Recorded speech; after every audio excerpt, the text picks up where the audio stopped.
Millions of despairing men, women, and little children, victims of a system that makes men torture and imprison innocent people. You cannot shake hands with a clenched fist. Produced by a nuclear exchange would be carried by wind and water and soil and seed to the far corners of the kingdom of God, the kingdom of heaven. It's one small step for man, one giant leap for mankind. We're not saying that planet Earth is coming to an end. We're saying that planet Earth is about to be refurbished, spaded under, and have another chance to serve as a garden for another civilization. Most of the people in here are just your reflections. They're your mistakes. 1776 will commence again if you try to take our firearms. 1 million of the planet's 8 million species are threatened. You are what you repeatedly do. Therefore, excellence ought to be a habit, not an act.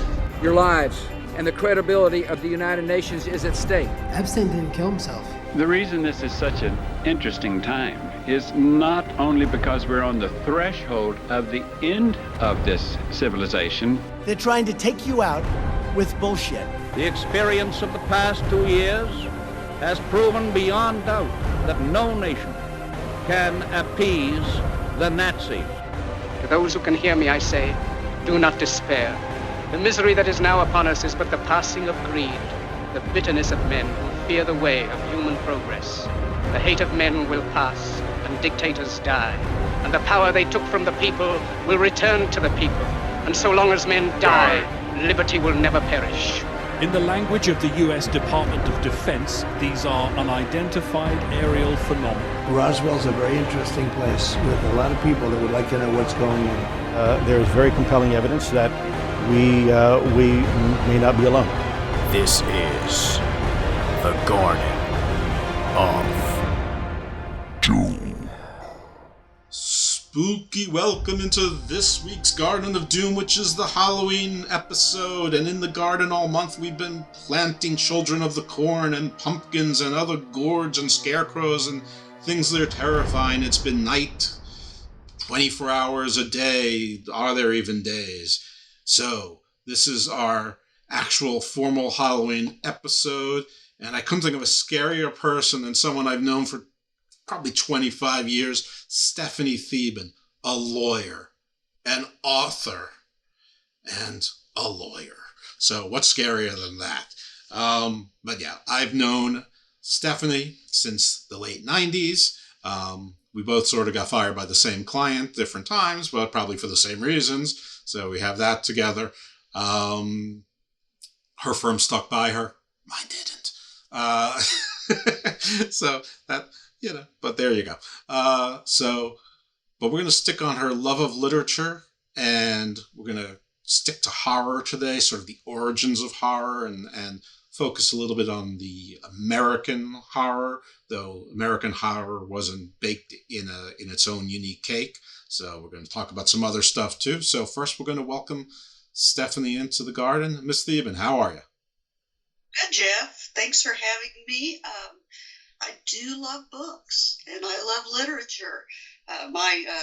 My degree before I went to law school was a humanities degree with a teaching certificate to be a librarian, because that was the degree that gave you the most opportunity to hang out in the library, and I'm pretty much still doing that. We're going to talk about horror today, and I thought it'd be nice to kind of think a little bit about what it is and why we like it. It's defined as being some intense feeling of fear, disgust, or shock. Yeah. And we like it. Now, there's a lot of things that we like. We like to be scared. Maybe we like to be scared because when we read a book or we watch a movie, we're scared of something, but we know we're really safe. So we get to have this little bit of an adrenaline rush, and you don't really have to, bungee jump. Yeah, the interesting thing about... do something ridiculously dangerous. Right, you have to, you have to risk your actual life and limb unless you have a weak heart. But the interesting thing about horror literature is that it's very different than horror media in like TV and movies, and especially movies. And I have my own little definition of what's a horror movie versus other things, because there's a lot of things that sort of blur the lines. And this is my definition, and not everyone has to accept it, but I think it works pretty well. And that for something to be a horror movie or property, whether it's TV or movie, the star of the movie really is whatever the horror is. Whereas for a thriller or a psychological thriller or an action movie with scary parts, there's still a star. So while Die Hard has some scares in it, or Fatal Attraction was a scary movie, Vanilla Sky was a scary movie, the stars are still the humans. John McClane was the star. Whereas in Jaws, the horror was the star. There was an ensemble cast.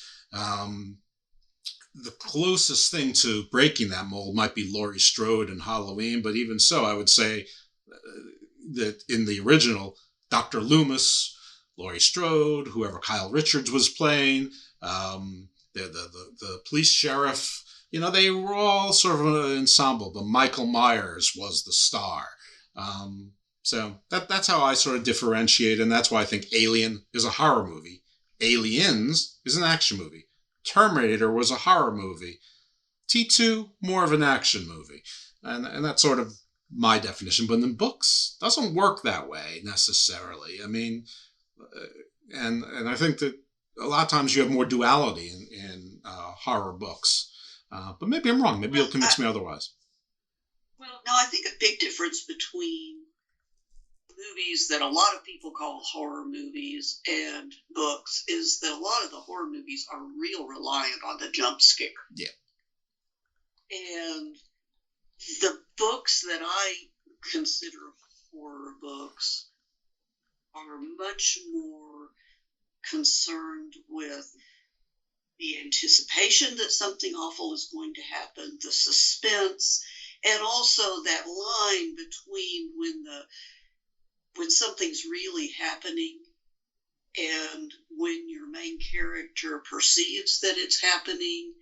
There's always, not always, but there's often that line of ambiguity between is it real or is it the insanity of the person, and sometimes it's a blend. And this skipping a little ahead to something that I was going to talk about, but Shirley Jackson's The Haunting of Hill House. I listened to the audiobook of that recently, and for people who want to experience scary books, it's fine to read them, but if you're not much of a reader, it's just as good or better to listen to it, because you get the narrator's voice, you get that increase in pace and slowing in pace that can really build up that tension. But that story, there's been movies, there's been TV series, and they all change it. So the original novel is this group of people that are asked to go to a house because this man wants to investigate paranormal happenings. The main character is this woman, Eleanor, and Eleanor is already a mess. Eleanor's in her early 30s. She has never had a life. She's been bullied by her sister and her mother. She's spent her whole life taking care of her ill mother, and her mother has finally, thank God, died. She thinks maybe she died because when her mother banged on the wall asking for help, she didn't wake up, or maybe she did wake up and just chose to go back to sleep so that she would die. So she's already got this really crazy angst going on, and she's the main character. She's the one that you see things through. And there are all kinds of things that are happening. Some of them other people see. A lot of them other people don't see. Some of them are other people in the house think she's doing them, and you're not sure whether she is or not. And this whole thing about being able to tell what's real and what's not real creates this tremendous suspense. And then the final scene involves an action that only she could take. So is the horror the spirit that is inhabiting the house? Has the spirit of the house actually possessed her and is inhabiting her? Or is she just crazy from the get-go and not much of it is really happening? So to me, that's a perfect horror novel, because you the whole time you're on edge trying to figure out, did that really happen? Oh, are they right? Did she write her own name on the wall to make them think that the spirit was after her? So, yeah, that to me, that's a big difference between the horror movies and a horror book. Because in a movie, they can't get into all of that that's going on inside someone's head nearly as effectively. And that sometimes they'll show it to you so that they're showing you what they're seeing, and you don't know if it's real or not. But you don't get the thoughts of even the person thinking, did that really happen? And I mean, there's a part in there where she's saying, why are they reacting to that pounding? Because the pounding is coming from inside my head. Right. Why? I don't understand. Why can they hear the pounding that I hear? And that's just something that, how do you do that in a movie? They try, but it's really hard to do that as effectively as you'd like to see. So there's a studio called A24, which they're, as far as my enjoyment of their movies are concerned, it's probably about 50-50. But they're pretty good at that, blurring the line between whether someone's crazy or whether it's really happening. And sometimes it's not that clear. Now, usually at the end, they let you know that whether it's clear, if you watch it more than once, you can tell what it is. But the first watch, unless you're really a student, it's harder. But I strongly recommend, like The Witch, Hereditary.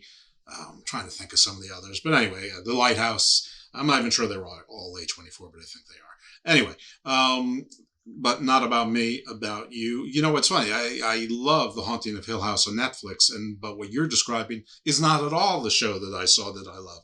So I think now I've got to, next time I get a Audible credit, I'll have to mix that in there in between my other quote-unquote reading and other things that I read from this show or as a result of this show, including some stuff recommended to me by a shaman. Well,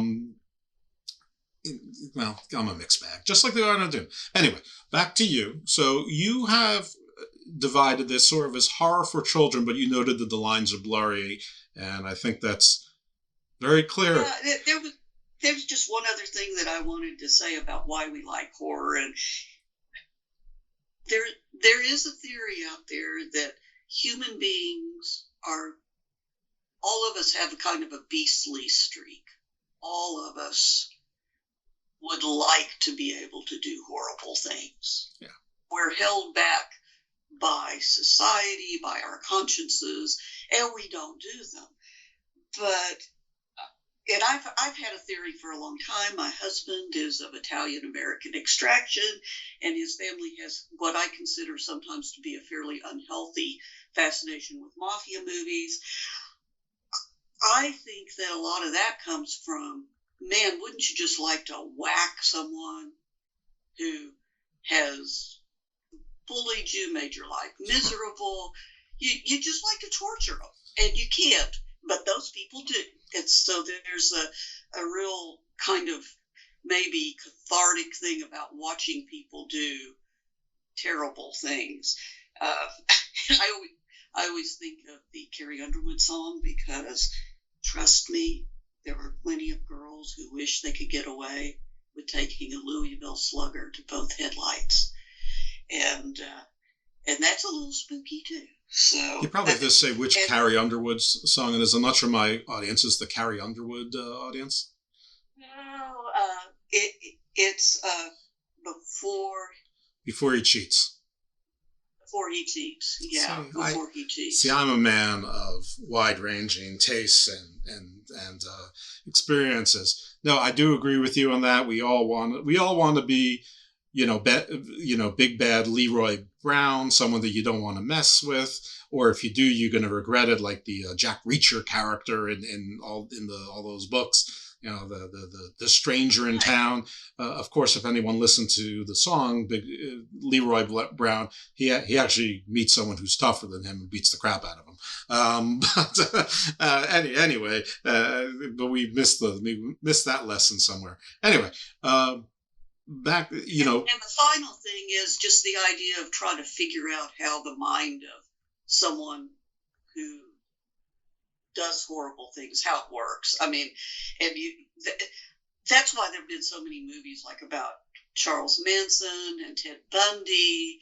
It's why, and especially Charles Manson. How do you talk other people into committing those crimes? There's just a fascination with evil and understanding evil. Maybe if you don't want to be evil, you want to understand it. Well, I would say from the other side, it might not be the fascination with evil. It may be with your fascination with yourself and worrying about, would you succumb? Like could you be the one who's been duped? I mean, every conspiracy theory is that someone somewhere is controlling everything. And, so we're all subjected to that, whether we vote a particular way, whether we subscribe to a particular religion, whether we love a particular team. I mean, we all have some tribal behavior there. So I think there is a fascination with evil, but I think the root cause is fear of ourselves. Oh, I think you're right about that. And I have another story that I want to talk about a little bit later that really ties into that. And may or may not quite fit into horror, but it does for me.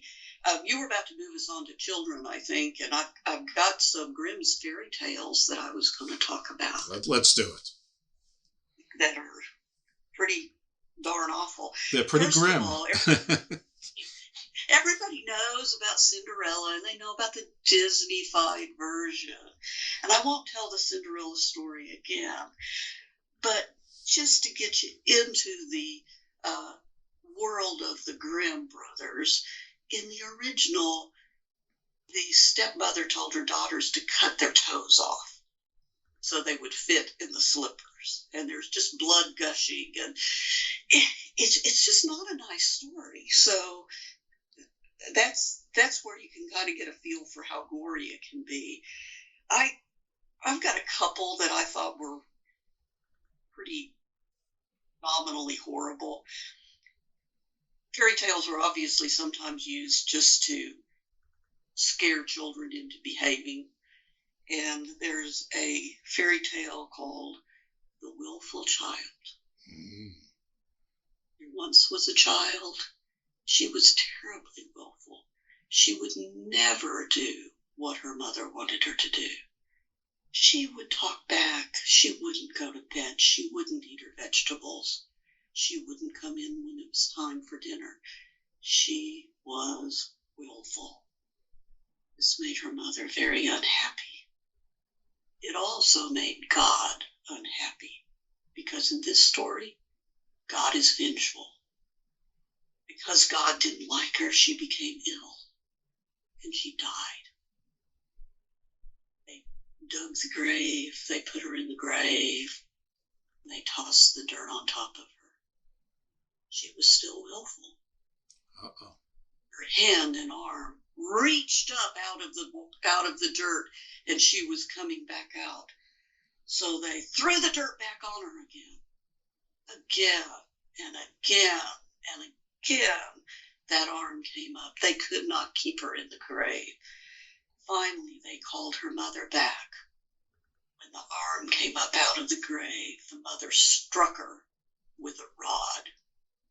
And then she rested in peace in that grave, having learned to behave. That one's pretty gross. What story is that?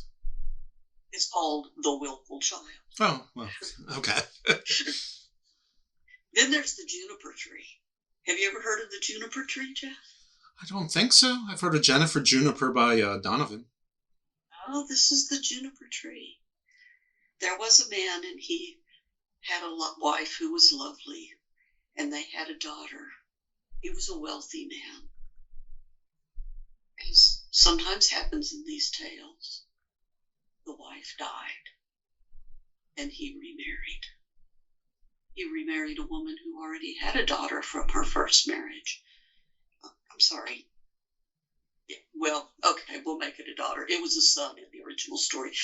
The man had a son, and then his wife died. He remarried, and his second wife had a daughter. She did not want that son to inherit. She wanted her daughter to inherit everything. So she was just terrible to the son. And she did everything for her daughter. Her daughter said, "May I have an apple?" She said, "Of course you may have an apple, my dear." And then she said, "I've decided you can't have an apple. Put it in that chest there." She goes out and plays, and the boy comes in and says, "Oh, Mother, may I have an apple?" She said, "Yes, you may have an apple." And he said, "Well, where is the apple?" She said, "The apple is in the chest. Open the chest and reach in for the apple." And he opened the chest, and he bent over, and he reached in for the apple, and she slammed the chest closed, snapping his neck.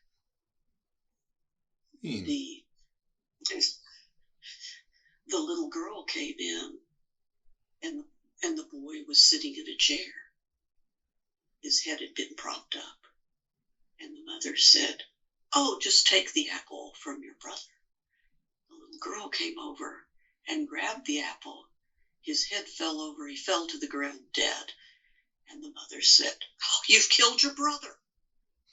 You have killed your brother. Oh, my goodness, what shall we do?" "Well, we can't let Father know." "No, we can't let Father know. We've got to get rid of the body." "How can we get rid of the body?" "They'll make him into a stew." It's for Game of Thrones. And so they cooked him up in a stew, and they fed him to his father. And his father ate the stew and enjoyed it very much. And the little girl, as he ate the stew, he tossed the bones under the little girl gathered the bones up into a silken handkerchief and put them under the juniper tree where his mother had been buried. Out of the juniper tree flew a blackbird, and the blackbird flew off. Just a second so I can look at my notes, because I can't remember who she flew off to. She flew off to a goldsmith, and she said, "I must have a chain." And he said, "Well, I can't give you a chain for nothing." And she said, "Well, I'll give you a song. My mother killed me. My sister cooked me. My father ate me. And my bones lay under the juniper tree." And the goldsmith said, "That's a pretty good song. Here's your chain." She flew off to the cobbler. She said, "I must have some pretty red shoes." The cobbler said, "Well, I can't give you that for nothing." And the bird said, "I can give you a song. My mother killed me. My sister stewed me. My father ate me. And my bones lie under the juniper tree." Once again, the blackbird flew away, flew to the mill, and said, "I must have the millstone." And the miller said, "I can't give you that for nothing."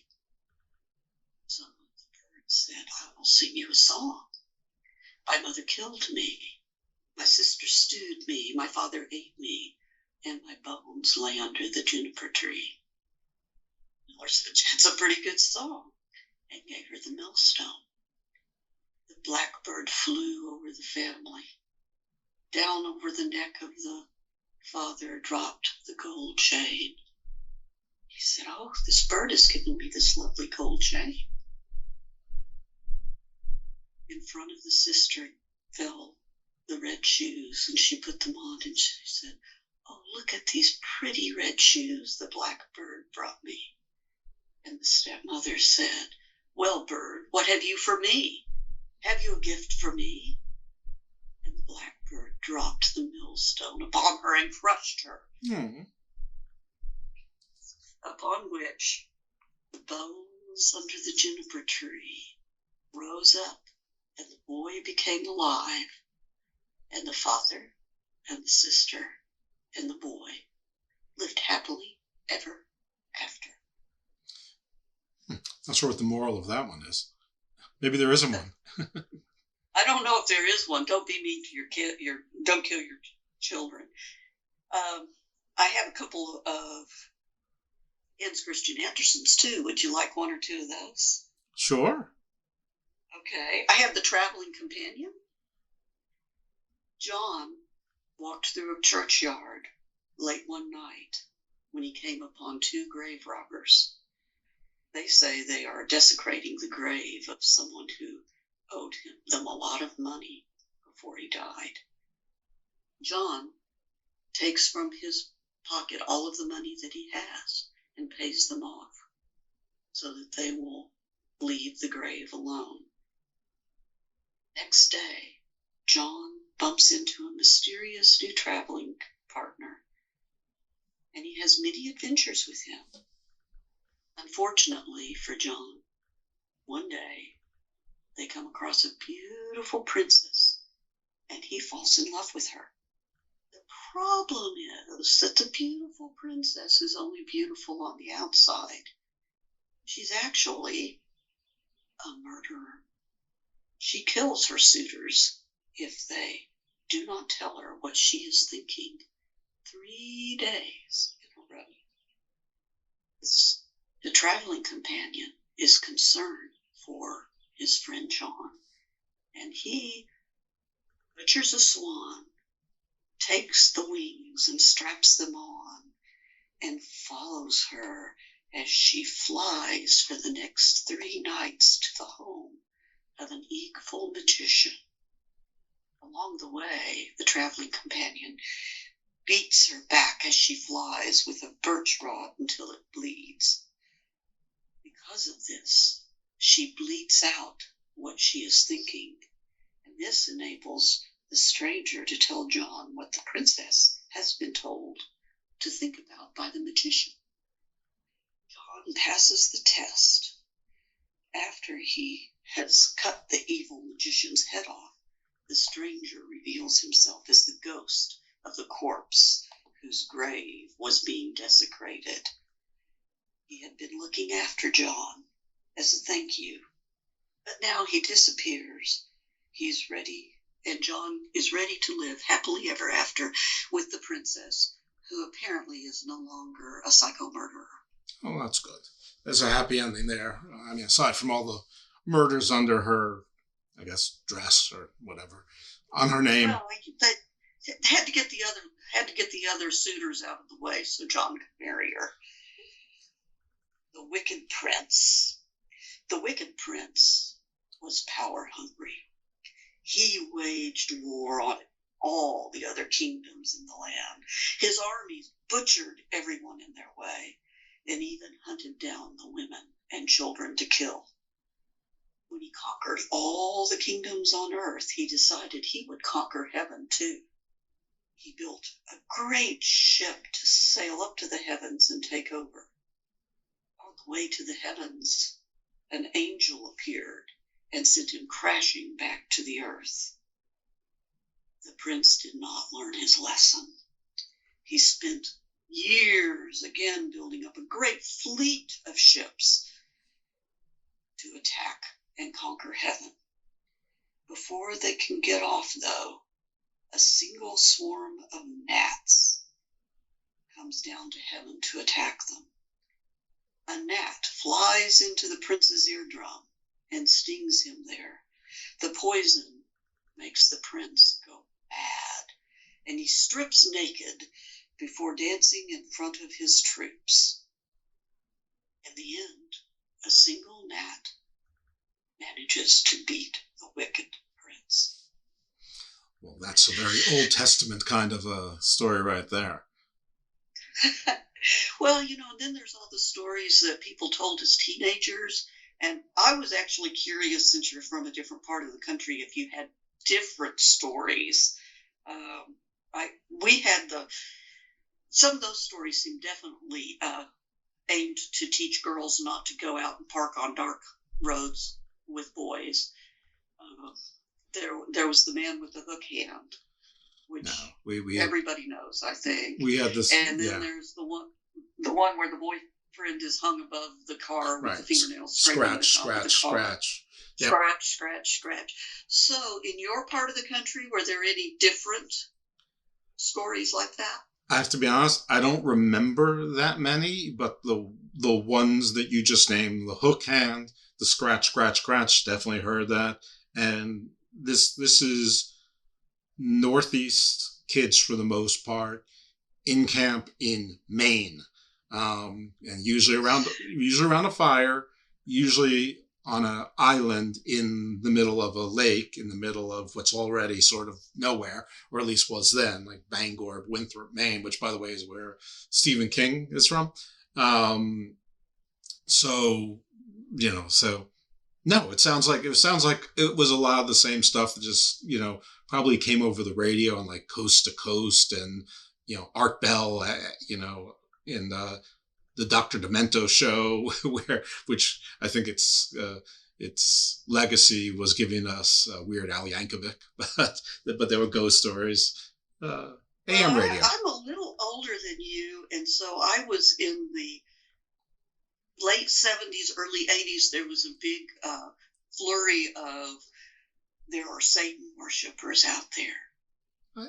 I'm aware of the satanic panics, and that goes back to the 50s. But and the little town that I lived in, there was a supposed hill out on some farmer's land, and if you went out there at night, you would see them, and there had been cows that had been mutilated, and I never heard this from anybody who really knew anybody who had experienced it. It was always, 25th hand, but that there was a good bit of that during that time period, and of course later you had the daycare situations, but that was quite a bit later. But people are always looking for a reason to be afraid of someone. Indeed, and with 24-hour news, there's always an easy way to find one. I think that we need to tell the people where you're from, because if someone says my husband's from Italian-American descent, they're going to think that you're from New York. But if they're hearing your voice, they know you're obviously not from New York or Philly or New Jersey or, Boston, and then Chicago. No, I'm from Oklahoma. My husband is from New York and grew up in the Bronx. Of course, forget about it. But yeah, that's so. I think that that sort of Great Plain, sort of mid-America accent, not quite Southern, not quite Midwest, not quite, Minnesota, is perfect for, it's sort of defined. It's actually the perfect accent for a ghost story, because it really can be anywhere. But yeah, it sounds like, unfortunately, a lot of our ghost stories were the same or derivative of one another. I can't help but skip down to Neil Gaiman, because I read a bunch of Neil Gaiman books, and I like Neil Gaiman. I like Neil Gaiman quite a bit. I liked a lot of his, collaborations with Terry Pratchett and with Neil Stephenson and some others. I don't think I'm familiar with Coraline, and I feel like I read the Graveyard Book, but I have no memory of it. And I think that Neil Gaiman is British, though I'm not sure. And I know I said American, but I'm a fan of Gaiman, and I know a lot of people are as well. So I want to skip down to him, because I think that a lot of people read Neil Gaiman right now. I actually got to hear Neil Gaiman speak in Tulsa, Oklahoma, and he is British. He has a marvelous accent. I can listen to him all day long, whether or not he was saying anything of interest. He just wonderful voice and accent. Well, a little side note then, he does narrate his own book on Norse mythology. It is without a strong accent, but he takes the Norse Edda and puts it into English that we can understand today. and he does a brilliant job with it. It's on Audible. I'm not sponsored by Audible. I wish I was, but I'm not. But I recommend it. I certainly recommend, if you are interested in Norse mythology but don't want to read all that stuff in the these and thous and try to figure out what Old Norse translated into Old English, translated into New English is, or Middle English, just listen to him do it. He does a magnificent job. Sorry for my little footnote there. Well, I'm not as familiar with Coraline as I might be, but I think that the Graveyard book may be a perfectly constructed book. It is so good. And it starts out with a child who wanders, and this child has gotten out of his crib, wanders down the steps and out into the street. And you think something bad's going to happen because he's gone out into the street, but in fact, the man Jack enters the house intent on killing the entire family. And he kills the mother, he kills the father, he kills the sibling. But when he gets up to the attic room where the crib is empty. And he has been unable to kill the entire family. You don't know at the beginning why it is he thinks he needs to kill the entire family. The child wanders down the hill and through the rails of the fence into the graveyard. And the man Jack is trying to track him down. He apparently has some supernatural or animalistic powers because he can smell the child. And so he's trying to track the child down. The child is in a graveyard, and the ghosts won't let man Jack in. The ghosts protect the child. And they actually adopt the child. And he has a wonderful childhood with the ghosts from all of the different eras. He has ghosts from 300 years ago, ghosts from 100 years ago. He has playmates, he has friends who died in the flu epidemic. He plays hopscotch with. He has a wonderful time. The only thing is that none of his friends ever age. And since he is human, he does grow up and has to change out his friends. But he starts to become curious and he wants to leave. There is a vampire who has been assigned to take care of him because he can leave the graveyard. The ghosts cannot leave the graveyard, so they can't bring in food. They can't bring the boy the things that he needs. And so he goes out and he comes back, and he goes out and he comes back. And they know that the older he gets, the more danger there is that the man Jack will try to come after him. And the boy wants to leave the graveyard. He's lived there all his life, but surely there's something more interesting out there. So he talks his way into going to school, where he doesn't fit in at all. Because when people talk about their families, and he's very bright, but he doesn't fit in. And he's also been told, okay, we'll let you go to school, but you no one can notice you. And in fact, it's strange because when he's there, the teachers forget he's there. Sometimes people see him and sometimes people don't. Well, there's a bully. And the bully is picking on a child whose name is Nobody Jones. Nobody can't take it that this kid's being bullied. So he stands up for him and gets attention. And then people can see him. Well, this is a bad thing because word of it gets back to the man Jack. Under the cemetery, there's one place that they tell him he cannot go. That's where the old ones are. And the old ones are from before any of the ghosts. They don't know what's down there, but they know it's bad. So don't go down there. He meets a little girl whose mother has brought her to to play in the cemetery because it's in London and it's a nice green place and she can jump rope and run around and play there.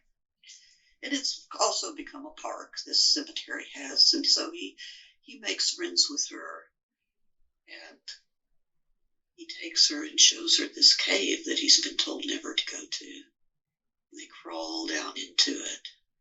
At the bottom of the cave, there's a huge snake that wraps around them and says, "Are you my master? You must stay here. You are my master, and I shall save you here forever." Well, the vampire shows up and manages to get them out of it. But the boy never forgets there's some treasure there. And there are things that don't look like much, but they're ancient things that have been there forever. A buckle, a cup. So eventually, man Jack tracks him down by following the little girl, and he finds nobody. Ghosts can't save him from man Jack. Even the vampire can't save him from man Jack. Useless vampire. It's a vampire who has been his father figure. He's not a bad vampire. He's a good vampire. You're breaking my heart now. What? You're breaking my heart now. And so nobody has to figure out what to do. He's 13 years old and he's going to have to be a man now. The snake. He thinks. And so he tells man Jack, "Well, yes, you can have me, but I know something even better. There's a treasure that you would not believe. Don't you want the treasure?" And of course, man Jack wants the treasure. So they go into the hollowed out tomb, and then they move the stone aside. They crawl down the tunnel, deeper and deeper. They get to the bottom. The snake speaks and says, "Who comes to visit me? Have you come, master?" The boy says, "This is a being that is looking for a master. If you are the master, you will control everything." Man Jack, how do I become the master? How do I become the master? Take the treasure. Man Jack reaches out and takes the treasure and yells, "I am your master." And the snake wraps itself tighter and tighter and tighter and hisses, "Master, I will keep you here forever." And nobody climbs back up out of the cavern into the graveyard, having successfully defeated the man Jack. He is now safe to go into the outer world, and he has a weepy goodbye with the ghosts who have taken care of him forever. But then he steps through the gate into the real world. It's a great story. The end. I see on this list Matilda, and I feel like Matilda was made into a horror movie. Is this book by Roald Dahl? It's by Roald Dahl, and Roald Dahl also wrote Charlie and the Chocolate Factory, James and the Giant Peach. He's just creepy as hell if you really read the books. The movies are not quite so creepy, but even in the movie Matilda, the girl there's the horror of the horrible headmistress, and then the powers that are able to overcome her, which, I mean, has a little bit of a Carrie feel to it, that the bullied child is able to overcome by use of the supernatural powers. So little of that. But Roald Dahl is a lot darker if you read him than he is if you watch the movies. Yeah, I personally thought Johnny Depp was pretty creepy as Charlie. That's what I was just going to say. The Tim Burton version, which was much closer than the Gene Wilder one, and even that one was. If you watch it as an adult, it's weird as shit. Yeah, it makes you think there were some hallucinogens going on. Yeah, but there are Puff the Magic Dragon and Land of the Lost hallucinogens, and there's these hallucinogens. I doubt it's the hallucinogens; it's the brain experiencing them. But yeah, probably enough said on that. Okay, so now we get to a bunch of authors who I'm not familiar with at all, but you want to skip over Greek and Assyrians. I'm okay with Greek because I think that it's sort of obvious. I think the Grimm brothers and Hans Christian Andersen sort of borrowed thematically greatly from Greeks. Killing, fratricide, infanticide, marrying your mother, monsters tearing your eyes out. We're all related, and we all kill each other constantly, intergenerationally. And I think it ties into the Old Testament as well. But you have the Assyrians there. And I don't know anything that the Assyrians wrote. So I can't very well skip the Assyrians. I mean, all I know about the Assyrians, well, that's not entirely true, but mostly what I know about the Assyrians is that they were like the meanest of the meanest. They were like the Mongols before the Mongols, the Huns before the Huns. Like, they were the scourge of the ancient world. They when they were in power, they made the Hittites, the Parthians, the Israelites, the Canaanites, the Egyptians. Everybody was afraid of the Assyrians when they were in power. Yeah, they were pretty bad. And the most famous thing from the Assyrians is the Epic of Gilgamesh. And Gilgamesh was this king, and he was pretty mean. And he goes off to battle this monster named Humbaba to get a treasure, which is kind of like the dragons and all of that from King Arthur. So I think that they borrowed real heavily from that.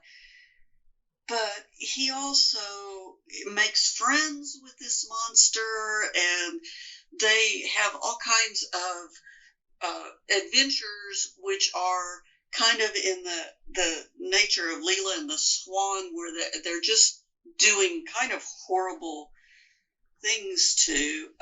And I just think it was important just because I think that's where a lot of it must have started. One of the earliest monster type things. And they were also monstrous. And they tore heads off of people. They were just really pretty grim. And they also, and this kind of ties in with the later thing about the Salem witches, that if something bad happened to you, it must be because there was some supernatural reason. They believed in creatures that were kind of ghost-like, but not quite ghosts, that were called Galim. And the Galim were, after a person died, it was like the impression of the person without their body. And for most of them, they went on off to whatever happy place you go to after you die, but a few of them hung around and would cause misery. And one of the things that they did was, if you got ill for any reason, it was because the Galim were messing with you. So I thought it was interesting primarily because it foreshadows so much of what we see later. The ghosts. Fighting for treasure, the ghosts, the Galim, they're both ghosts, but they've also got I'm going to put a curse on you and make you get ill because you get to be alive and I don't. Well, let's not forget that when whoever wrote the Epic of Gilgamesh wrote the Epic of Gilgamesh, which I understand to be Sumerian, you're calling it Assyrian, there's probably not much difference between the two, and there's probably a lot of overlap. they didn't think that they were ancient. They were cutting edge. They were modern. So they were calling upon whatever, came before them, and, thousands of years of, stories and oral history and ancestor worship and animism, and they just carved it into tablets that survive. We don't know it's the first work. We think it is, or at least it's the oldest surviving that's acknowledged. I know there's all sorts of fun conspiracy theories about what was in the Library of Alexandria and what the Vatican has in its archives, and what's underneath this secret tunnel and whatever. And I hope it's all true. But until then, I don't know if there's anything older than the Epic of Gilgamesh. All right. So enough about the Epic of Gilgamesh, because I babble on about that a lot. And my favorite part of that is actually more towards the beginning, when Gilgamesh, who's the meanest, worst king ever, but he's super powerful. He's like mean Hercules. He's like drunk Hercules, basically. And then he meets Sasquatch, who doesn't want to have anything to do with people, Enkidu. But Enkidu's like, fine, I'll fight him. They're like, you were created to fight him. Okay. He's mean to animals too. I'll take care of it. He's terrible with nature, like the trees in the second Lord of the Rings movie. Well, you know the story much better than I do. So. Yeah. So him and Enkidu have an epic battle. Gilgamesh beats up Enkidu, but it was his closest thing to a tie that he's ever had. And they're both exhausting. It's like, hey, you're a great fighter. Let's become best friends. And Enkidu's like, okay. And then they start having their adventures. It's actually quite lovely. Which maybe I have a very odd brother. He wouldn't mind me saying that. He's an author also. And he wrote a novel that is the story of this guy in modern day New Mexico who somehow through a computer gets a portal and his best friend becomes Gilgamesh. Oh, okay. All right. And so it's pretty strange. He's giving him marriage advice or life advice, which is not a real good idea. Send your brother my way. I mean, the Garden of Doom. We're that sounds like it's well within our jurisdiction. You also referred me to someone named Ginny Meyer-Sain, who made her way onto your outline. I did finally send her an email. No response yet, but it was like 2 hours ago. And it's a Sunday. So, and I didn't realize she was such a big shot.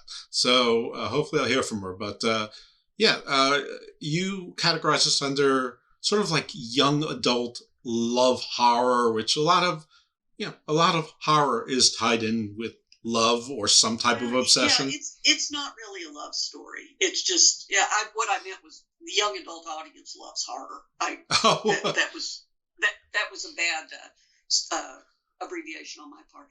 Yeah, Ginny is actually on the New York Times bestseller list right now. Mm. She wrote this book. It's very atmospheric. It's Deep in Secret Lies. There is a town in Louisiana on the bayou that is billed as the most haunted town in America, or the most psychic town in America, excuse me.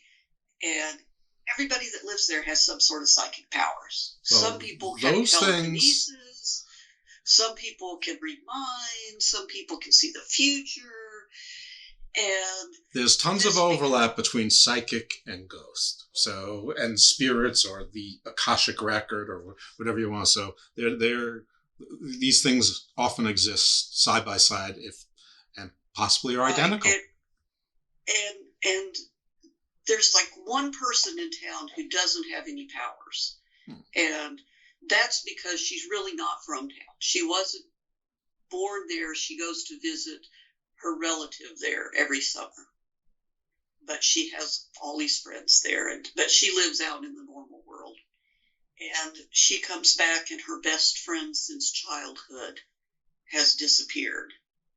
And so there's a whole mystery about who caused the friend to disappear, which when you have people who can start fires by looking at things and people who can read minds so they know what you're thinking and maybe they know that you're honing in on them as the possible suspect, it's, I don't, it's suspenseful and it has the psychic element. I don't know, there's not a ghost story to it, but there is, eventually you find out that there was something that happened many years ago that the whole town has kind of purposefully hidden, not talked about, and that ties into why the girl recently died, and it's worth a read. She's got a new one out too, and I have not read it. She's going to have at least 4 more come out, I believe, because she had a 3-book contract and then got a second 3-book contract with Scholastic. So she's... Well, I bet it's either Dark and Shallow Lies or Secrets So Deep. Oh, and you know what? I kind of screwed up the title because I'm not looking at any notes. Dark and Shallow Lies was the first one that I just described. Secrets So Deep is the next one, which is going to have something to do with the theater.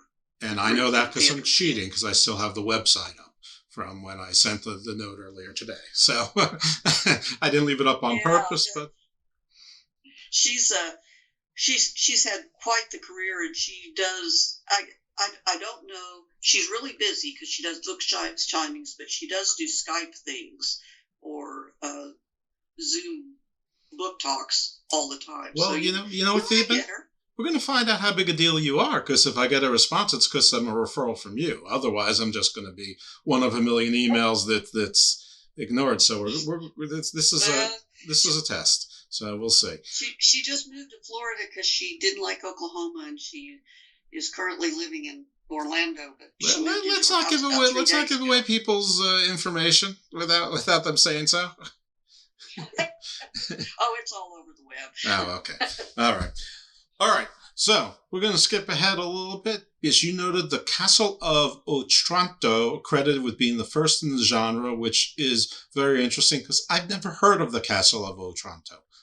You know, I hadn't really until I started kind of researching for you, and I have not read it. So I will say that I have not read it.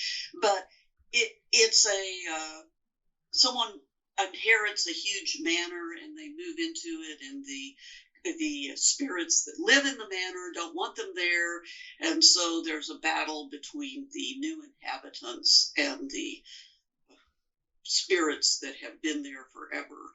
I don't want you in my house.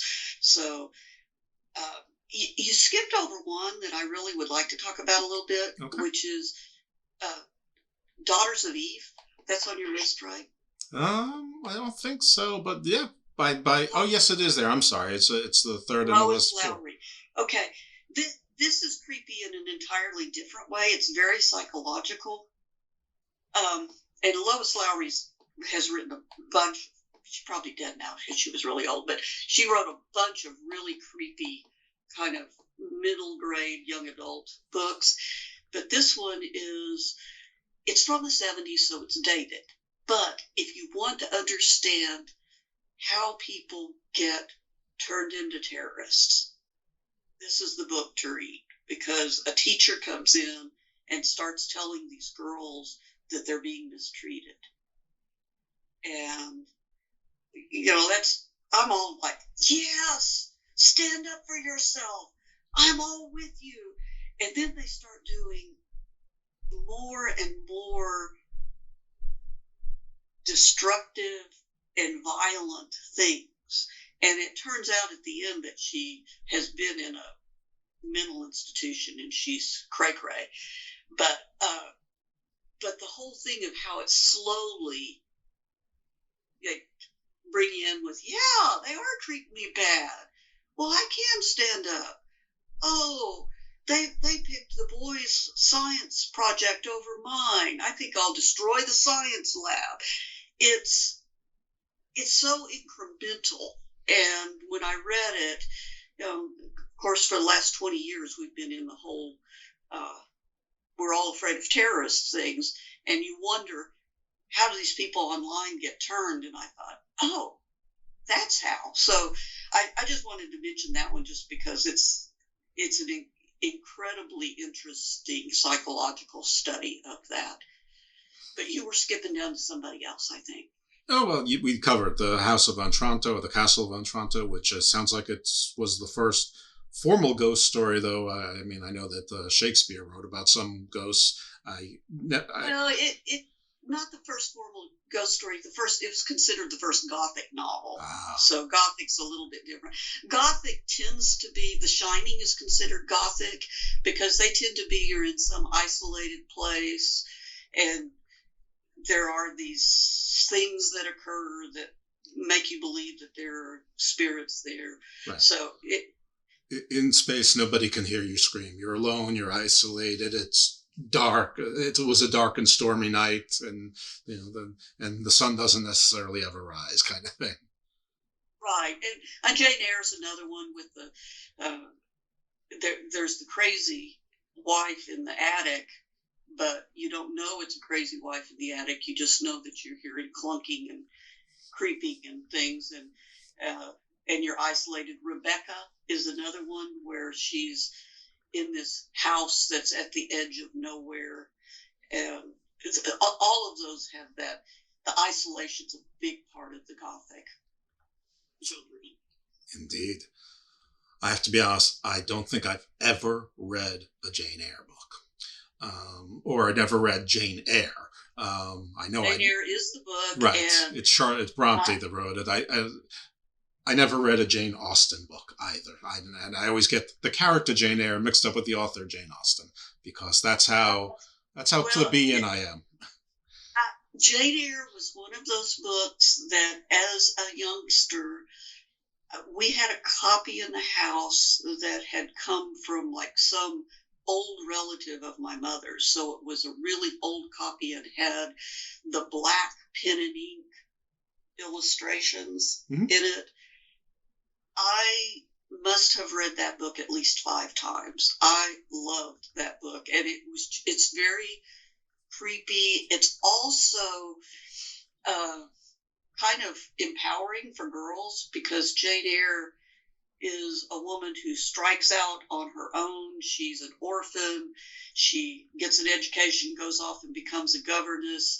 When things don't work out with Rochester, she's like, I'm out of here. I can find something else to do. So she's a fairly strong character in addition to it being creepy. So it's great. You should read it or listen to it. Maybe one day. We'll see. I have a long list of things. I tell you, I'm not sure as to where I grew up was different, but it seems to me that women were very aware of their power where I grew up in and around, and I consider myself fortunate for that. I suppose. All right, so let's go to Frankenstein. I think everyone knows that Frankenstein is sort of considered the first of the modern era of horror, and sort of when things were less God versus man trying to be God, man versus technology, though I would argue that Enkidu and Gilgamesh was a little man versus technology. We just don't recognize that as technology. The Tower of Babel was, something other against technology. But anyway, I digress again. But Frankenstein is sort of like, the island of Dr. Moreau, Jekyll and Hyde, even though they take different approaches. So many things are just a version of Frankenstein. Christine, everything that Dean Koontz wrote. Yeah, everything that Michael Crichton has wrote is basically a version of Frankenstein, of sorts. Mm-hmm. Yes, I agree with that. And it is the whole thing about man against technology. Mary Shelley was pretty ahead of her time to come up with it when she did. And I'm sure you know the story about how they were all at the house and challenged one another to write down a ghost story or a scary story. And her husband was an author, and her father was a disciple, or an acolyte, a believer in Galvini, which is where you get galvanized, who was using electricity to, I guess basically for physical therapy and to, treat disease. And obviously she was very influenced by that as well. So her story is fascinating. And Bram Stoker was there that weekend too. Oh, of course he was. That week, I guess it was longer than a weekend, but yeah, he was. And so Dracula also came out of that group of people who were hanging out, drinking too much, probably doing other things, and somebody said, "Hey, let's see if we can just scare each other to death." Which, everyone knows Jekyll and Hyde, but I'm not sure many people read it or listened to it. That's sort of it's not a monster tale at all. I mean, most of it is a bunch of rich, ne'er-do-wells in a parlor in a living room waiting for this other guy to show up and wondering where he is. And then he comes and he tells his story and they're like, huh?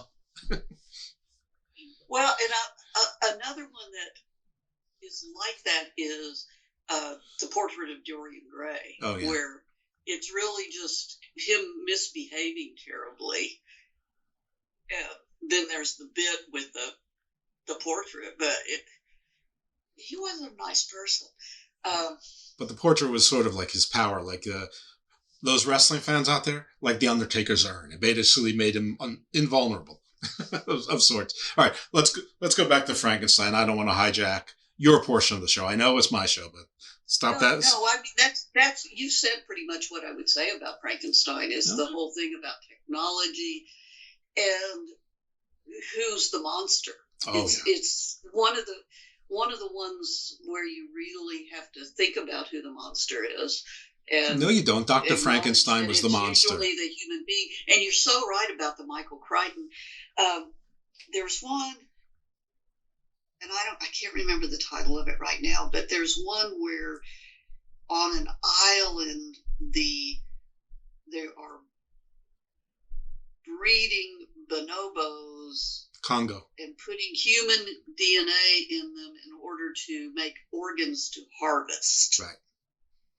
And the bonobos are just so friendly and nice until they get the human DNA in them, and then they start killing each other. Yeah. So definitely Planet of the Apes now. Yeah, screwing with technology. And by the way, we have people now who are still talking about maybe we should make this. We've got some dinosaur DNA. Wouldn't it be cool to make one? And I'm thinking, didn't you watch the movie?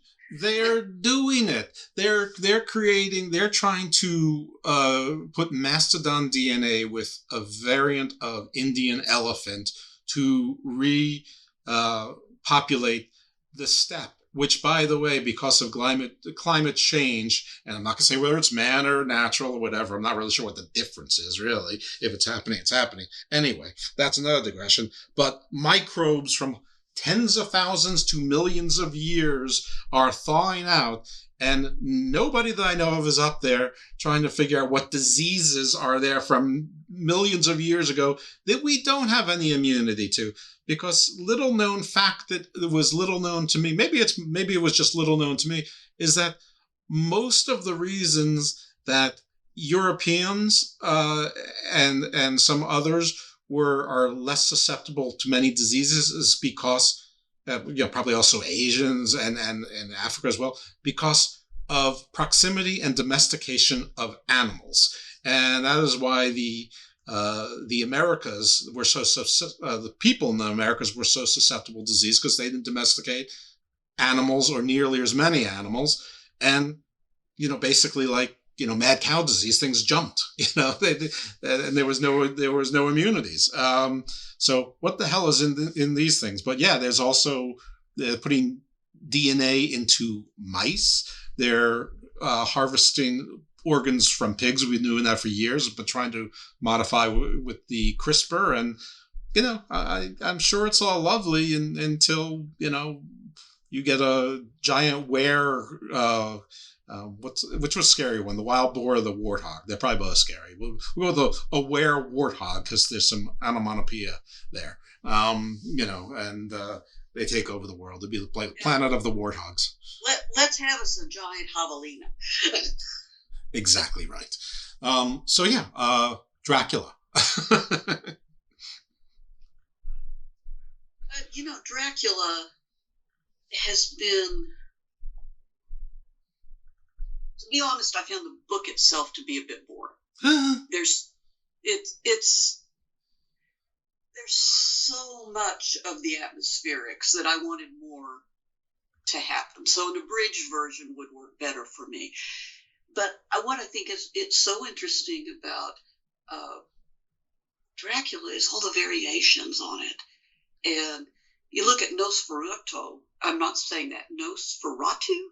Is that right? Yeah, I think the second way is right, but it doesn't matter. I mean, Nosferatu. I mean, that one is scary. And then you get to, we're going to be elegant, and there's going to be this more sexual part of it. And then you get to Twilight, for God's sake. And Twilight, it's got a lot of fans. I didn't make it through the trilogy. I threw the first book. I never throw books, but I literally threw that one across the room because I just couldn't. It was not well written or logical. Things have to have. I saw one of your reviews where you said that the series didn't have any logic. Things have to have some internal logic. Right. I can accept a lot of things. I love superheroes. I love the supernatural. I love myths. I can totally. Someone has the power of flight and invulnerability. They've got it. Give me some story as to why they have it. I will play along with you. But if there's no, I've been watching pro wrestling for 45 years or so now. I mean, obviously I'm not that discerning. I mean, I can suspend my disbelief, but if something makes no sense internally, I'm out. I can take a bit of it. Like I just watched the movie Nope, which I don't think is off topic because it's sort of horror, and there's actually a little debate as to whether it's horror or sci-fi, and that's unimportant. And I like the movie. Internally, because it was so smart, there were things that weren't so smart in it that sort of impeaches itself, but I still thought it was a really clever movie, and I recommend it, and I would call it horror. Yeah, that's correct. I need internal logic, and I never read Twilight. I never saw any of the movies, so you don't need to sell me on not buying it. Well, it lacks internal logic because if you stay the same age forever, you don't go to high school so you can stay in the same place. Yeah.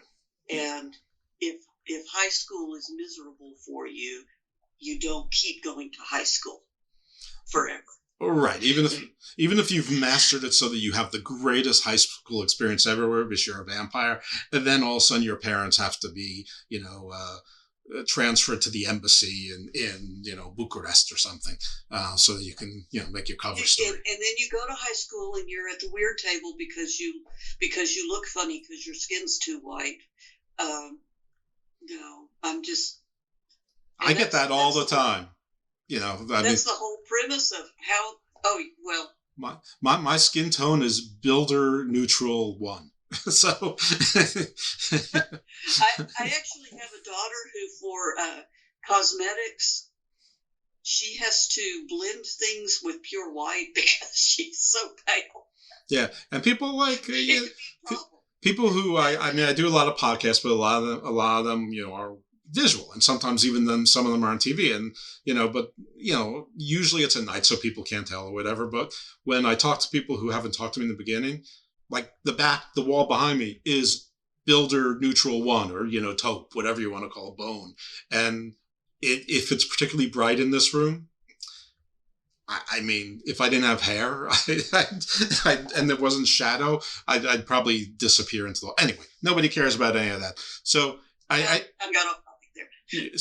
So okay, the Turn of the Screw I never thought of as a horror movie, so tell me about that. The Legend of Sleepy Hollow. Okay, little side note: I was going to watch it last night to rewatch the movie, and because it's Halloween, they're charging $3 or $4 to watch it. I'm like, no. Movie from '98 I'm not paying for. I'll wait another week until it's free again, but I did watch a bunch of other horror movies. So I'm a little bit rusty on my Legend of Sleepy Hollow. I was hoping to be right on board there, at least with the Tim Burton version. So, but yeah, let's do Turn of the Screw, Legend of Sleepy Hollow, and I don't think you finished your thoughts on Dorian Gray in whatever order you like. Okay. Well, the Turn of the Screw is interesting because it has the same thing that you were talking about with Jekyll and Hyde. It starts off, we were sitting around the fire, and so-and-so said he would tell us a story. We had to wait 2 or 3 days because he had to send away to have the story sent to him. Well, the story, internal story, I don't know why they have all that first part there, because none of that means anything. But the actual story is that there is a woman who is a governess. She accepts a job. This man wants her to care for his niece and during school holidays, his nephew. His one condition is, I never want to hear from you about them. I will pay you, just go handle it. I don't want to have to do anything. So not the greatest of uncles. She arrives at the house. She's very nervous about it. Oh, the little girl's just delightful. Just wonderful. And the housekeeper says, oh, well, yes, she's always been quite nice. Now, her brother, I don't know about him.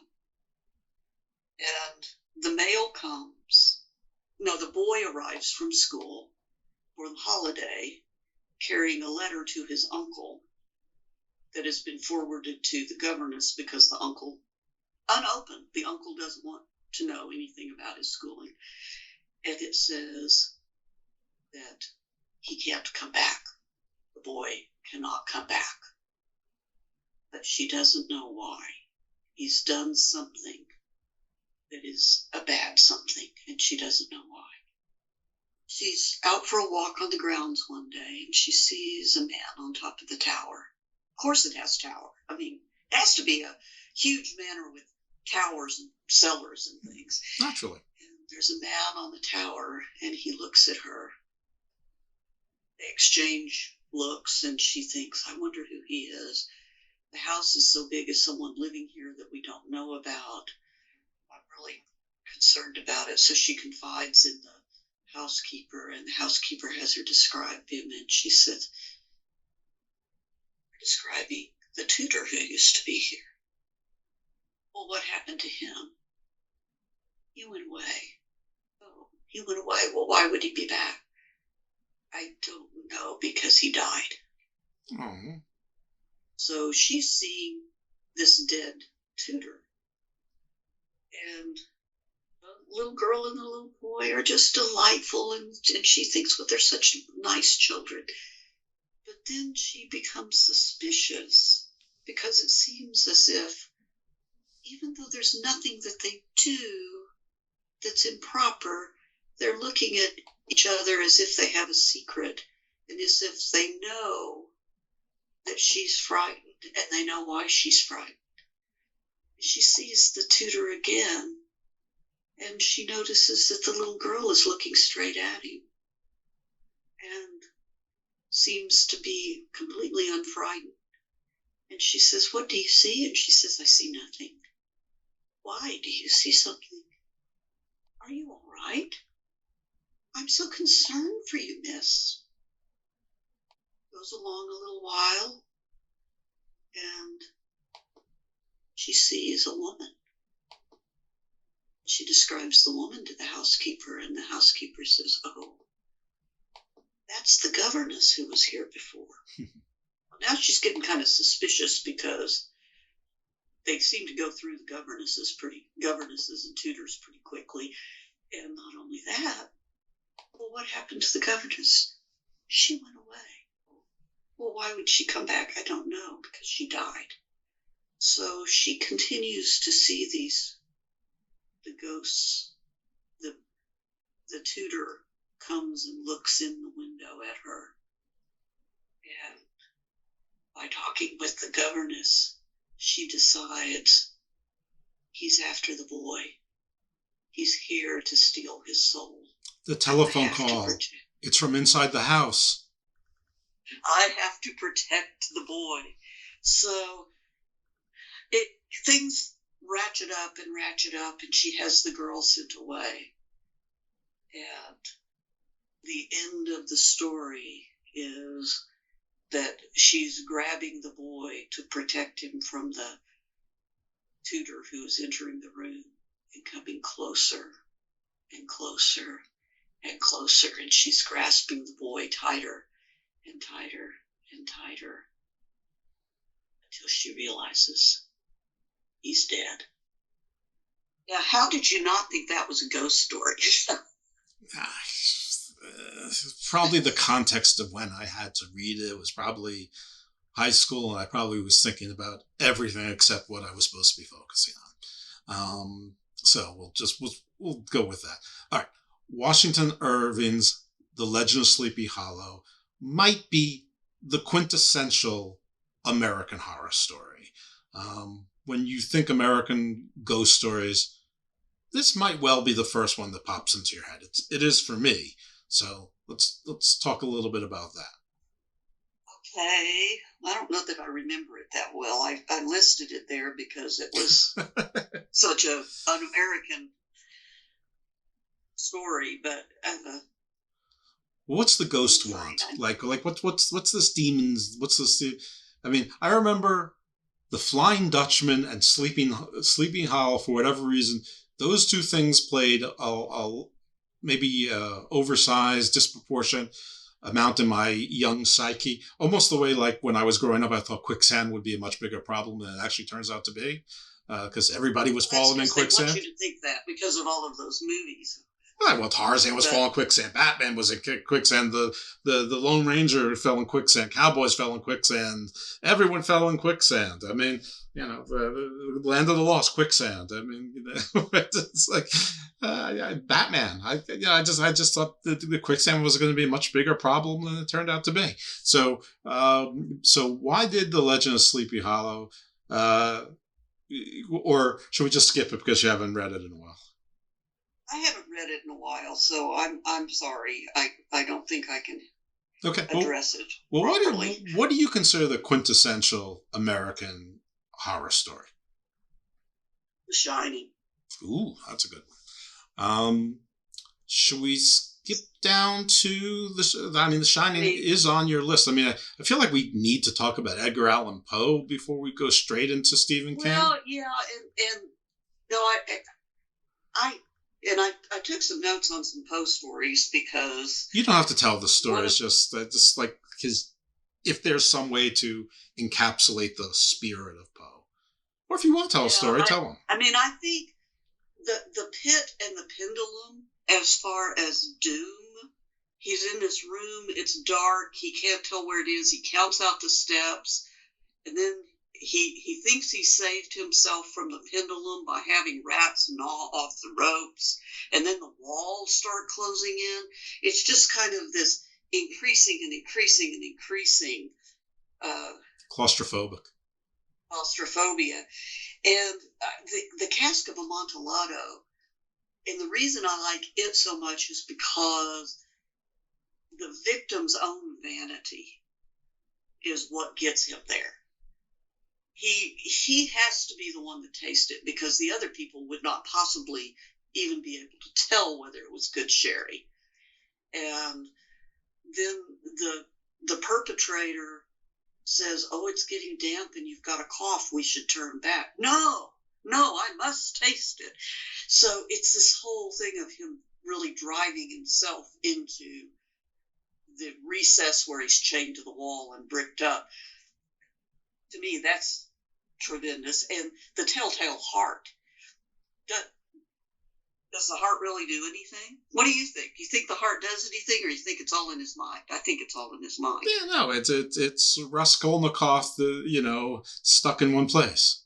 It's his own guilt.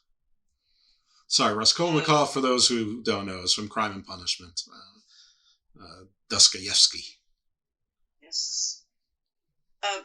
There's another one that's really recent, and it's a mystery, it's suspenseful. I don't know that it's quite horror. Have you heard of The Seven Deaths of Evelyn Hardcastle?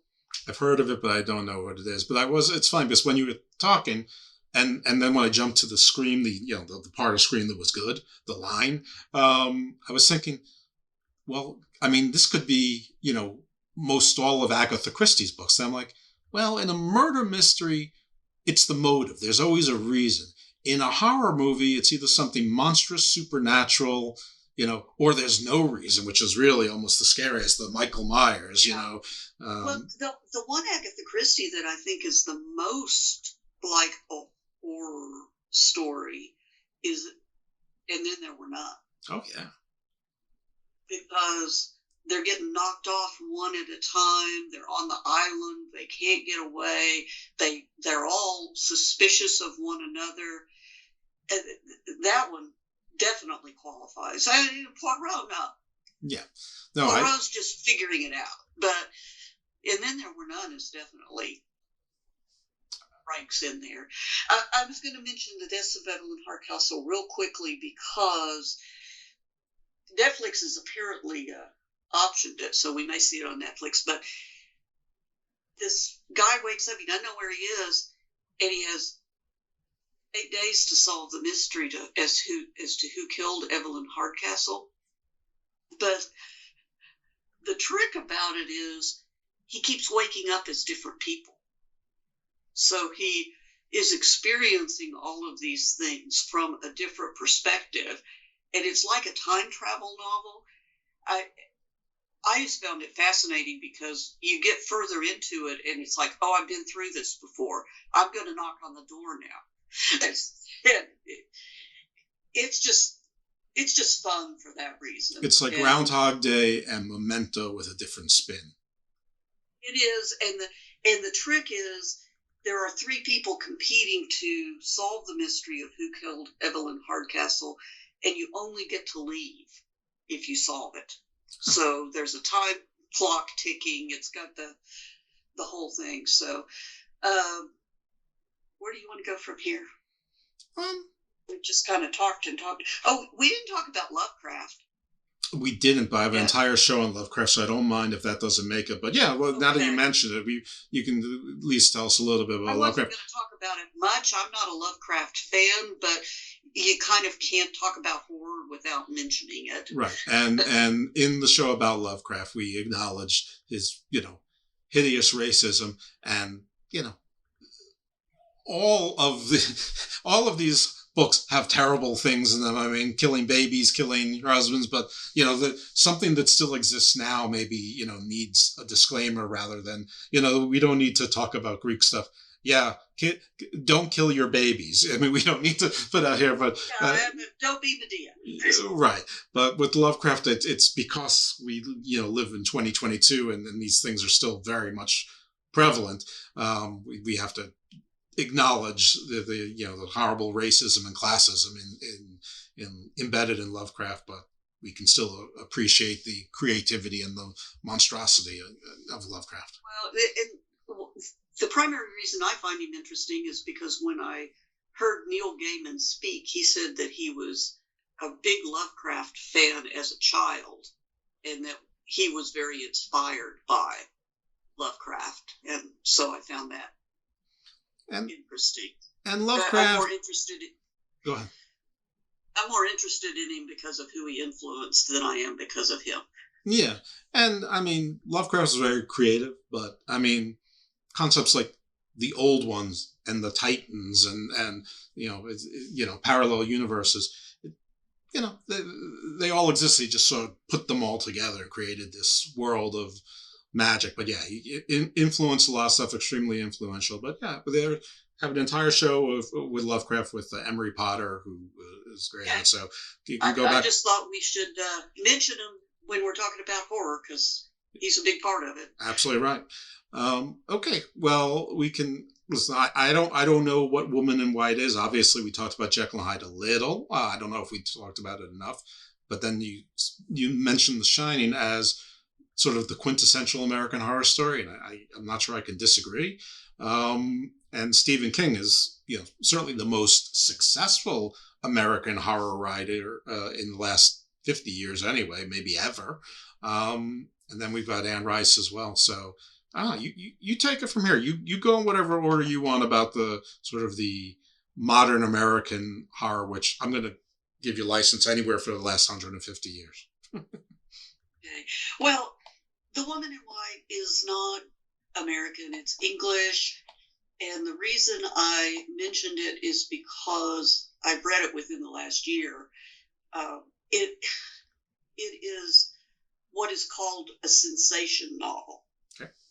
And the sensation novels, kind of penny dreadful kind of type of thing, where you're going to feel afraid, feel lots of things. And it is not a ghost story, but it involves this woman in white who keeps showing up. There are two women who look alike. At one point, the wrong one gets locked up in the mental hospital, and the right one is out terrorizing people. So it's an interesting book. It is, frankly, it's one of those English novels that's a little long for my taste. That fair enough. They tend to describe everything in every room and every piece of clothing, and I could stand for it to move a little quicker, but it's important because it was one of the first sensation novels. So that's the reason it's on the list. And it's very much a trope, the inconvenient or evil doppelganger. And the Shining, why is it the quintessential? They're so isolated. Mm-hmm. There's a family. Things are fairly happy at the beginning, but you know the novelist has issues. He's going there because he has to write a book. And he's got this pressure on him. So it's not as happy as it seems like. Oh, we're going to stay in this nice place, and we don't really have to do any work. We'll just hang out through the winter and, toast marshmallows. And then the place or his psyche or both begins to invade the family, and it becomes creepier and creepier. I think the way that he builds the suspense and the ambiance, that spooky ambiance, I'm not sure anybody's done it better. It's just so strong. And then, of course, you've got the tremendous finishing scenes when he's hunting his own family, right? Because he's become completely insane. You tell me one you think does any of that better. It's the individual who's crazy. It's the place that causes the insanity. It's the desire to get away from those that depend on you because you can't provide for them, so you're going to become this monster that just gets rid of them so you don't have that responsibility. Maybe other people don't see that in it, but I did. He's one of the best insane characters I've ever seen. Well, absolutely. I mean, part of the reason that the winter they're doing that innkeeping isn't just he needs to write a book, but he also needs the money. That was clear. So yeah, I definitely saw it, and I think it's one of the things that got scarier with time. But because it's probably weekly that we hear about a parent who kills their entire family, and something just broke them, and it's probably financial. I mean, I'm sure there were underlying issues as well, but something financial broke them. Suburb in Tulsa this week. I don't know what happened, but there's a dead family of 8 that they believe it was murder-suicide. Usually is. And well, in Iowa, you're not exactly your neighbor, but not too far as the airplane flies anyway. That they found all the bodies that this man was burying his family in his yard. We laugh, but we laugh nervously because it's a reflex. We don't know what else to. There's no appropriate reaction. There's no appropriate reaction, and one of my daughters really got into true crime podcasts for a while, and I asked her why, because I thought, you're a young woman, you live alone. Doesn't this just terrify you? And she said, she'd actually, because she's someone who just researches everything, she said, well, I got to look that up.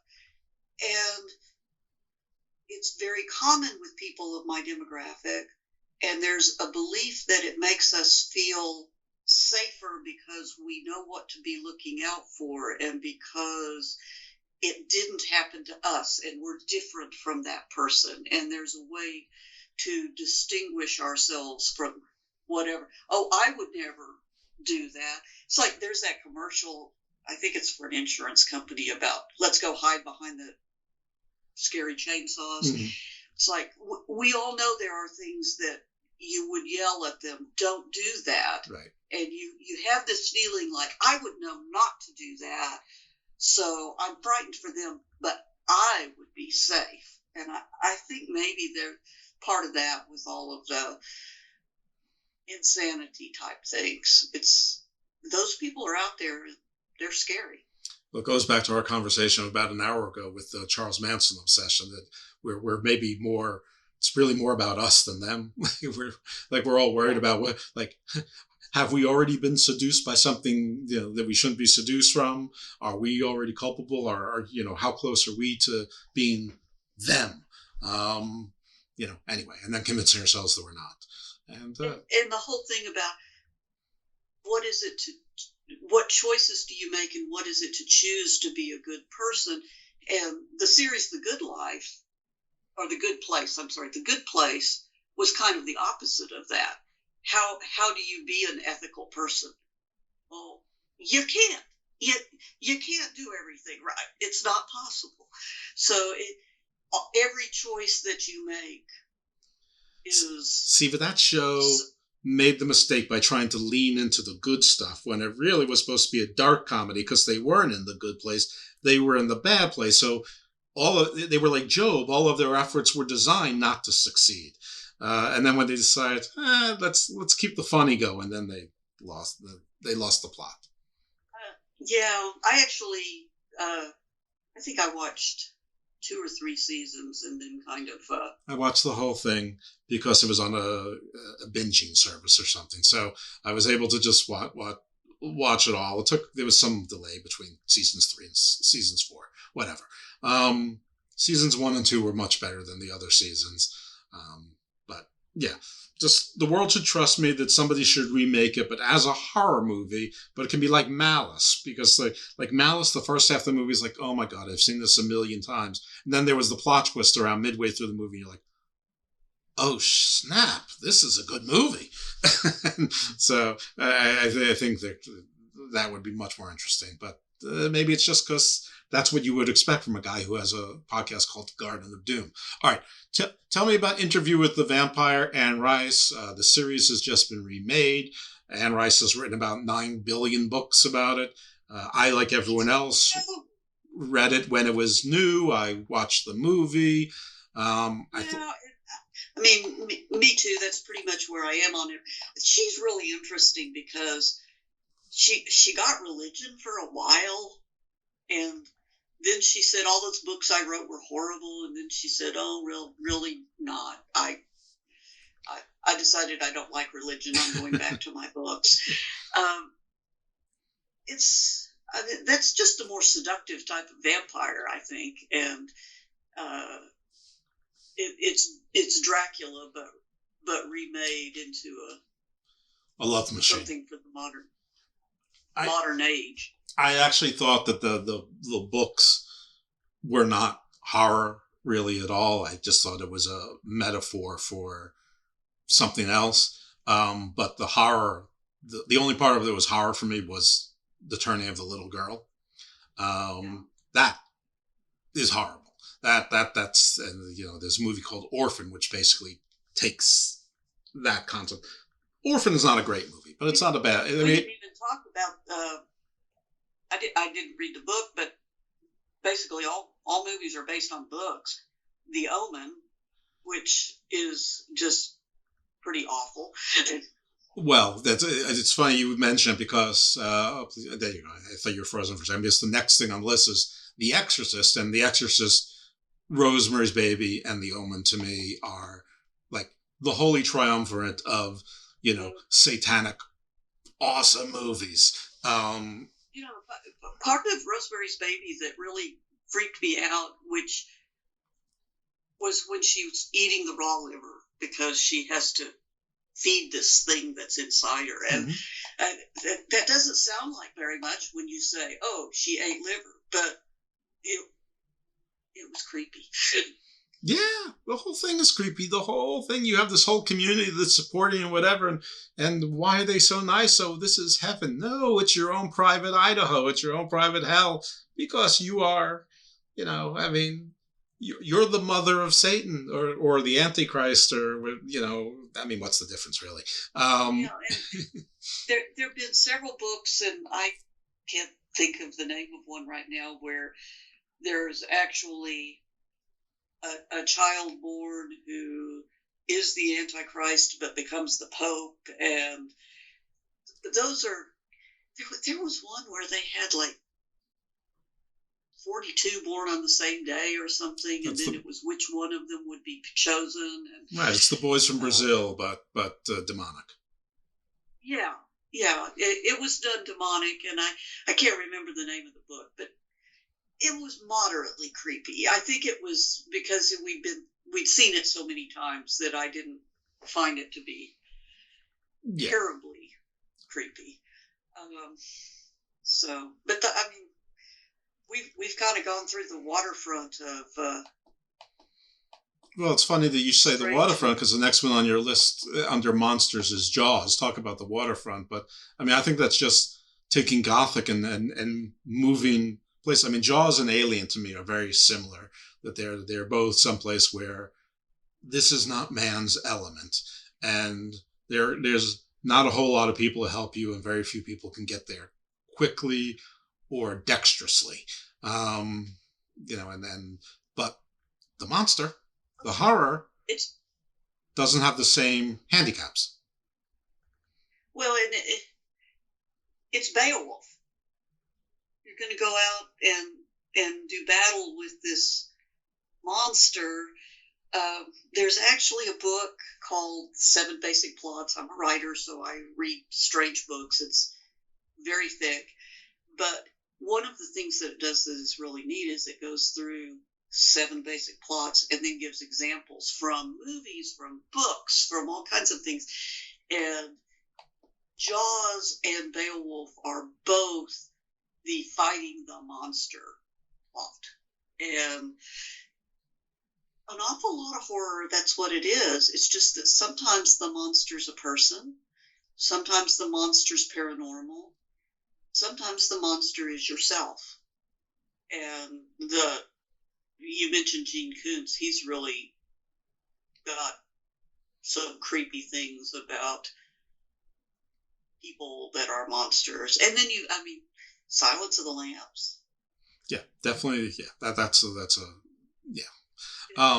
terrifying, and it's psychologically terrifying. Right. I mean, yeah, he eats people, but the real terror in it is what he does to Clarissa Starling. Yeah, and he's not the villain they're trying to get, but and he becomes an he becomes the sort of your hero. I mean, he's the Tony Soprano of his time, the anti-hero.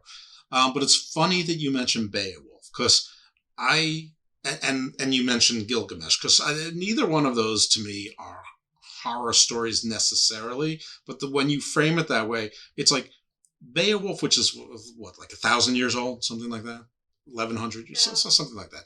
I mean, to me, Gilgamesh and Beowulf are pretty much the same guy in the beginning. They're both big heroes. They've got their loyal guys, but they're jerks. They're total jerks. They've got mead halls. They drink a lot and tell stories about how great they are. Right, but they're total asshats. I mean, sure, you want them on your side, but they're the worst, except when you need them. And then Grendel is this monster. Nobody can do it, but Beowulf basically takes care of Grendel pretty easily. So Grendel is the monster everyone remembers, but Grendel, once Beowulf got there, Grendel, he rips his hand off and Grendel runs away limping home to Mom. Mom is the monster. She's the scary one. The witch, is it Scylla? What's her name? I think Scylla might be right. I don't remember. I think it is. I think it's the mother of Charybdis, right? Scylla and Charybdis. Yeah. But yeah, she's the scary one. But yeah, it's so that sort of takes us to modern. It's almost like you hit those two rocks and then get to modern, and get to Frankenstein and then go from there. I don't know. I think I feel like we've hit a lot. Like Children of the Corn is scary because it's the kids. You know, it's sort of the same thing. You got 5 kids or whatever. Then they're all, you know, not maybe more than 5. They're all demonic. You know, the whole. But the one you were talking about, where the you know, the Antichrist becomes the Pope. I mean, that's you know, if it's not the mother of all conspiracies, it's at least the great grandmother of all conspiracies. I mean, there's other conspiracies, but that, you know, that's the one that all bad things come from the Vatican, and they're, you know, one of the 10 kings or whatever. And well, I'm sure there's plenty of bad things that come from the Vatican.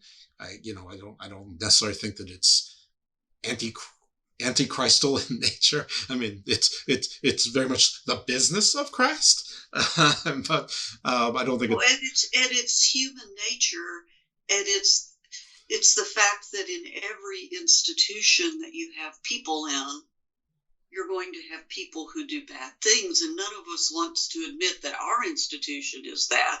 But it is. I don't care what institution it is. If it's been around long enough and it's got enough people in it, and it's different levels. Maybe it's just a little stealing. Maybe, you know, but there'll be something in it. So.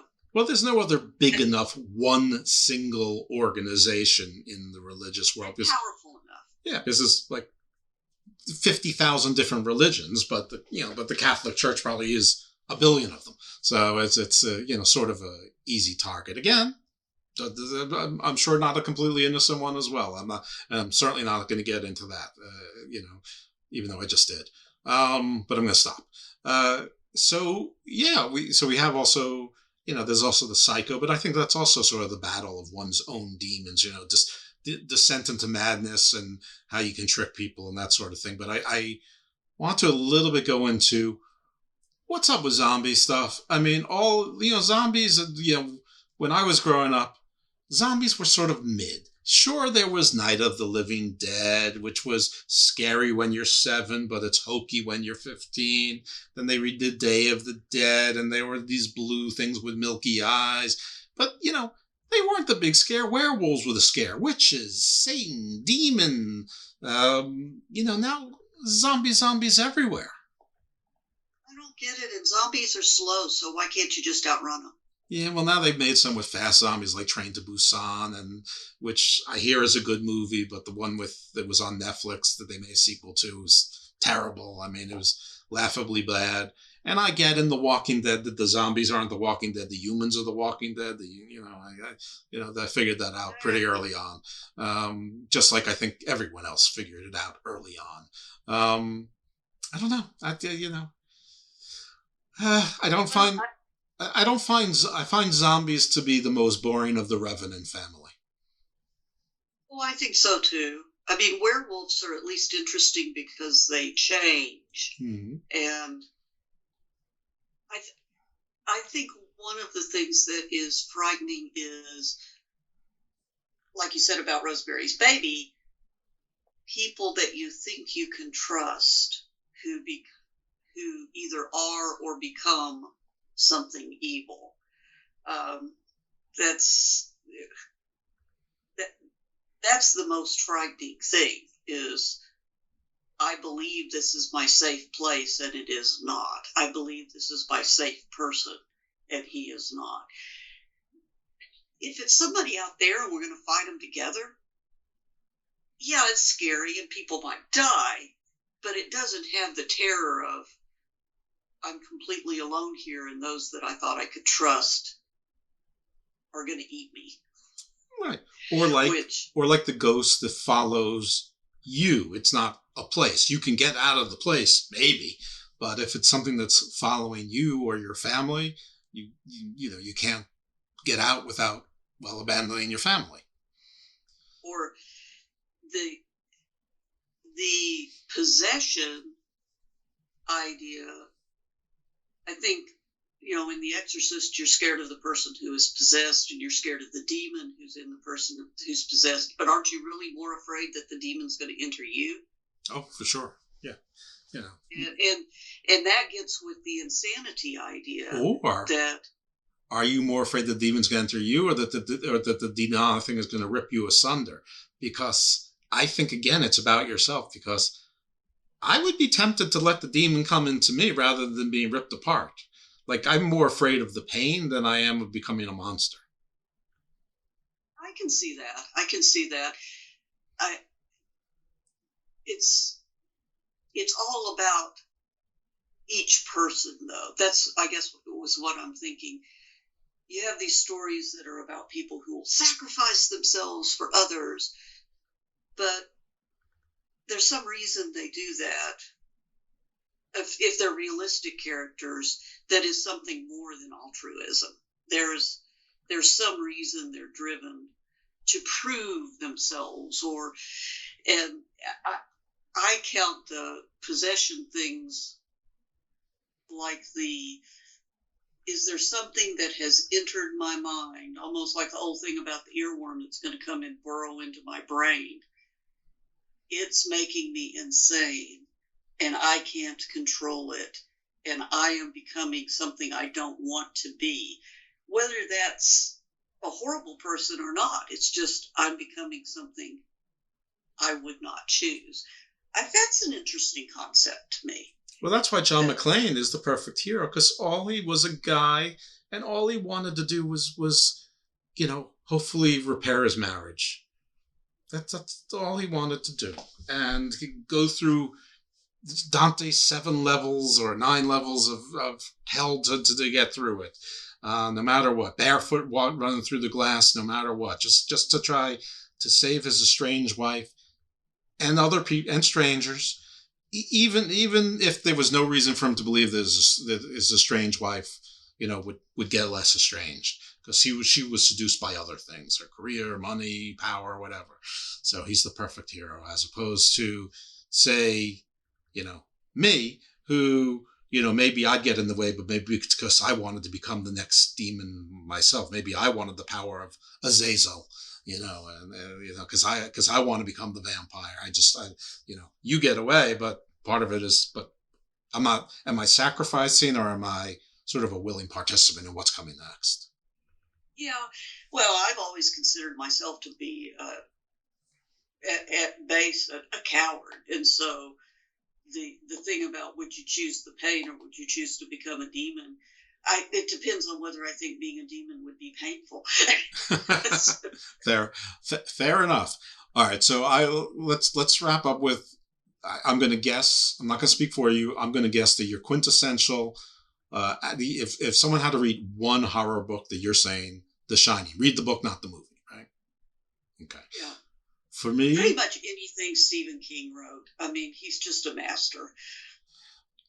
I agree with you on The Shining. I'm not sure I agree with you on anything Stephen King wrote. Yes, I've read a lot of his books, which doesn't mean I don't enjoy them. Obviously, I do. No, he's written. I will take that back. He's written some that I did not enjoy. So, and particularly November 22nd, that thing just went on forever and ever. I don't know, but like The Stand, I don't think it's a bad book, but I don't think it's particularly scary. Like whenever it got scary, the scene ended. Salem's Lot, good vampire book, but not great. I mean, again, it wasn't particularly scary. The scariest book for me, which is also my favorite book, so I'm obviously a mark for this book, is a book called The Descent by Jeff Long. And yes, I believe the movie was loosely based upon it. But, that many looselies. But that is the only book that really scared the whatever adjective you want to put in there, whatever noun or pronoun you want to put in it, but scared it out of me. And I love it. And I've read it 5 times, so I guess I like being scared. Anyway, tell us one last spooky thing, if you got one last spooky thing in you. Well, I have one. I'll do my story about how I really do want to be a bad person, which in the 6th grade, there was a girl who was a bully, and she invited herself over to my house one afternoon, basically because she wanted me to do her homework, and she thought if she acted like she was my friend for the day, I would do that. And instead of doing that, I I convinced her that I was a witch. And I made her bleed onto a key, which was a key to a dinky little diary that I had, and explained to her that I now had power over because I had initiated her into my coven. And I gave her various rules that she had to follow. I don't remember all of them, but I do remember that she had to pull her bed out from the wall and walk around it counterclockwise 3 times every evening before she went to sleep. And that's just a sign to me that given the opportunity, I really would be evil. I've never been more proud of you. Stephanie, tell folks where they can find your work and purchase it if they would like. I'm not currently published anywhere except a picture book, which is published by Doodle and Peck. It is on Amazon. The picture book is called Alfred, and it's probably not a big seller for your crowd. It is about a moose who wants to dance and is told that he cannot. Does the moose sharpen his antlers and kill everyone afterwards? No, he does put his antlers through the wall of the dance studio, but no. I'm afraid it's not a... Baby steps for Alfred. I don't think it's for your crowd. Or baby hooves. Well, they still step. What? Baby hooves, but they still step. All right, so anyway. You don't have you're not hawking anything. All right, well that's fine. I'm not hawking anything, no. That's fine. That's the treat for you in the Garden of Doom, along with the trick. So happy Halloween to everyone. Stephanie, thank you for going through the research, and thank you for putting together the outline, and thank you for balancing telling stories with going through the history and putting things in context and just the conversation. I hope that the audience finds it interesting. I know I did, and we will chat soon about other things. Audience, please like, subscribe. Hey, if you want a kid's book, check out Alfred and buy it, make it a big seller. You never know. Could be the perfect Christmas gift. The moose doesn't kill anyone. So thank you for coming in. Again, give us a rating and a review. Tell your friends, and we'll hear you next time in the Garden of Doom. I can tell you for upcoming shows, I'm doing a deep dive with Matt Williams, our space journalist and sci-fi writer, on Babylon 5. I had an interview with an actual First Nation, actual shaman that's going to be dropping pretty soon. And some of our favorites are coming back. Jim Willis, I'm talking to him, Reverend Jim Willis, and I'm talking to Professor Michael York soon about comparative mythology. So fear not, we got a whole lot of stuff coming up in the Garden of Doom, booked into 23. So we ain't stopping soon. But Garden Views will be making its heroic comeback in November. I've got 2 episodes of Garden Views recorded. One on space law, of course, and one on something even scarier, death and taxes. All right. See y'all.